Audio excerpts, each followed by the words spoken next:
Почитувани, по одржувањето на големиот протестен митинг во Скопје, успешниот народен собир кој се одржа во Прилеп на денот на почетокот на борбата на македонскиот народ против фашизмот, СДСМ продолжува заедно со граѓаните да се спротивставува на оваа ненародна власт на Никола Груевски и ВМРО ДПМН.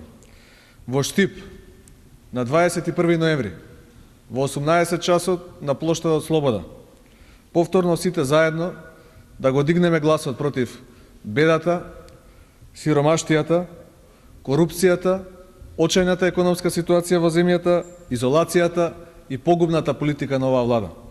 Штип и Источна Македонија ќе испратат пораката на оваа власт дека е време да си замине, пред да го упропасти и она малку што во земјата остана неупропастено. СДСМ е повторно заедно со народот да го предводи во оваа најзначајна цел за граѓаните на Република Македонија.